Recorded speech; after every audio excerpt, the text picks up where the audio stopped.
Motor skills are any movement that allows us to move and do everything right from your sitting, standing, walking, writing or typing on a keyboard. So motor skills and motor control begins right after birth and it progresses as a child actually grows. So having good motor control allows children to explore the world around them and helps them with many other areas of development. Motor skills can be classified broadly into gross motor skills and fine motor skills. Both are equally important for a child's growth as well as independence.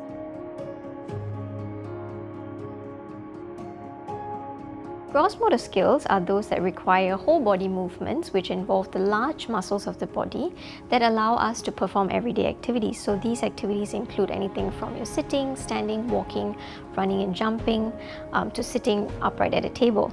They also include your hand-eye coordination skills such as your throwing and catching balls, kicking a ball, riding a bike or a scooter and swimming. So gross motor abilities also have an influence on other everyday functions. So for example, a child's ability to maintain good upright posture while seated at a table may affect their ability to pay attention and participate in other fine motor activities such as your writing or drawing.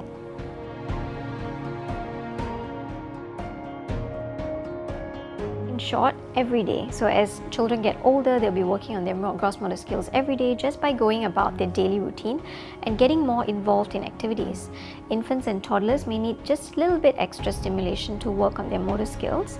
So make sure you're encouraging physical movement and development of these skills on a daily basis.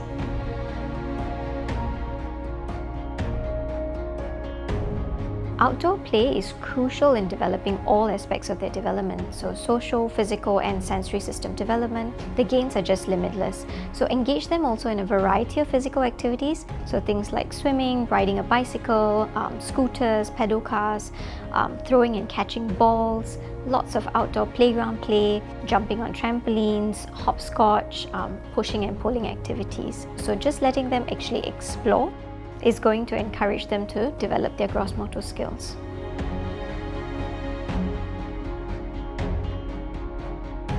So let's start off with the younger ones.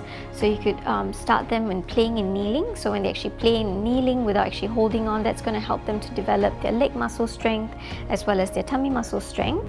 And then you could do lots of squat to stand play activities. Again, this is going to strengthen their leg muscles, which is going to help them with their running and their jumping later on. You could get them to do lots of animal walks, so bear walks, duck walks. Again, all that is going to strengthen their leg and their core muscles. You could do wheelbarrow walking as well. Then you could play sit-ups with them with support to strengthen their core muscles.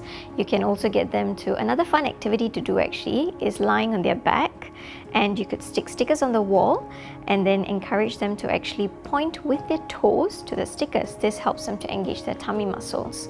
You could also get the child to create their own obstacle course at home and then get them to crawl, step over or step on unstable surfaces such as your pillows. You could also have a tape colored line on the floor and you could get the child to actually follow. So get creative with your patterns. You can get them to do straight lines, you can get them to do zigzag. Stairs practice is something that's also very important. So for the younger ones, you can start off by holding both hands and then you can reduce the amount of support and then allow the child to actually hold on to the railings and then eventually let them do it without holding on to the railings.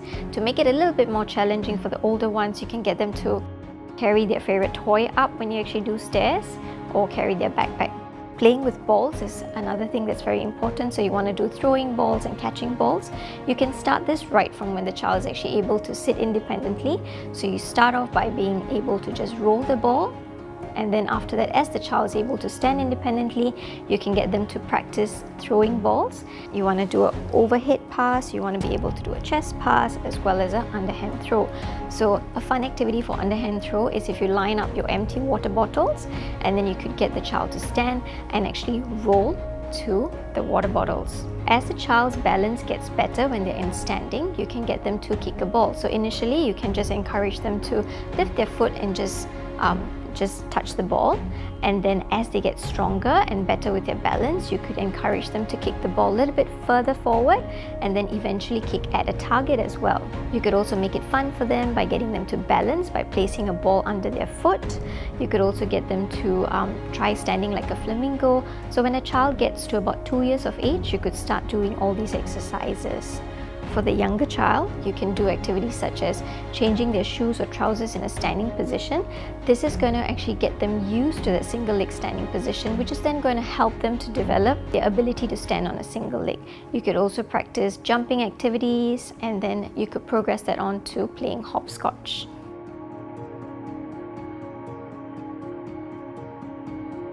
Play with them, be their play partner. Having you do all these activities with them is going to encourage them to try new things that they might otherwise try to avoid. So just remember, parents are the child's best teacher.